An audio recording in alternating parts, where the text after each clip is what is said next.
बॉलीवुड में एक नहीं कई सुपरहिट फिल्में देने वाली रेखा आज भी उतनी ही दिलकश है जितनी पहले थी। इसलिए तो लोग उन्हें एवरग्रीन ब्यूटी कहते हैं। लेकिन खूबसूरत दिखने वाली रेखा की जिंदगी रहस्यमय भी रही है। रेखा की जिंदगी की राजदार रही है उनकी पर्सनल सेक्रेटरी फरजाना जाफरी, जो हर जगह साए की तरह रेखा के साथ दिखती हैं।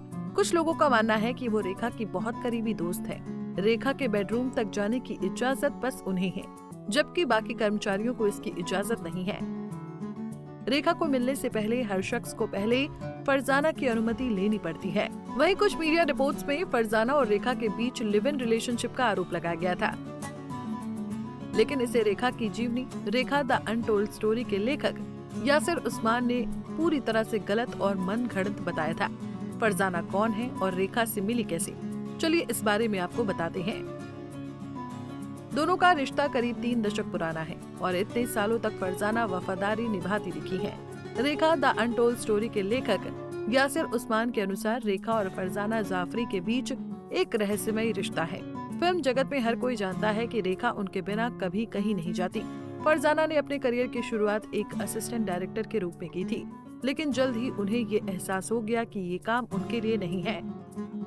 यासिर उस्मान ने एक इंटरव्यू में कहा था कि फरजाना के पिता एक प्रोडक्शन कंट्रोलर थे और जब उन्होंने पहली बार फिल्म इंडस्ट्री में एंट्री ली तो वो एक निर्देशक बनना चाहती थी।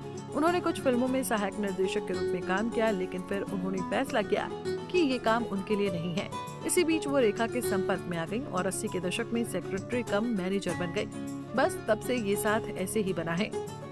यासिर के मुताबिक एक समय था जब फरजाना की माँ बीमार थी, इसलिए वो सुबह उनकी देखभाल करती और फिर रेखा के पास जाती। सचमुच रेखा के लिए उन्होंने अपनी जान दे दी, तभी तो फरजाना से संपर्क किए बिना रेखा तक पहुंचना असंभव है। हालांकि बहुत से लोगों ने ये अनुमान लगाया कि अभिनेत्री अपने मैनेजर के साथ लिव इन में रह रही हैं। ये खबरें तेजी से इंटरनेट पर फैल रही थी, लेकिन यासिर ने इन बातों को खारिज किया और आपत्ति भी जताई। जर्नलिस्ट मालविका संघवी ने एक बार कहा था कि रेखा के लिए फरजाना एकदम परफेक्ट है, रेखा उनके बिना नहीं रह सकती। उन्होंने एक किस्सा भी बताया था। मैं एक बार रेखा और फरजाना के साथ कार में मुंबई के ट्रैफिक में थी। इस दौरान कार की खिड़की रेखा को परेशान करने लगी। तब रेखा ने तो कुछ नहीं किया, लेकिन फरजाना ने उनकी परेशानी समझी और तुरंत खिड़की बंद कर दी थी। रेखा को किस चीज से परेशानी है ये फरजाना बहुत अच्छे से जानती है। वहीं रेखा भी फरजाना के बिना कहीं नहीं जाती है, हमेशा उन्हें परछाई की तरह अपने साथ रखती है। रेखा ने लोगों की इन बातों पर कभी ध्यान नहीं दिया, फरजाना को हमेशा अपना हमराज बनाए रखा। कहा जाता है कि रेखा फरजाना को अपनी सोल सिस्टर मानती है, जिन्हें रेखा की जिंदगी से जुड़ा छोटे से छोटा राज मालूम है, मगर लोगों की अटकलें कभी भी खत्म नहीं हुई। खैर जो भी हो, रेखा और फरजाना का साथ काफी लंबा और गहरा है, जो दशकों से चल रहा है। फरजाना जाफरी की तारीफ भी बनती है, जिन्होंने पूरी जिंदगी रेखा की वफादारी में निकाल दी।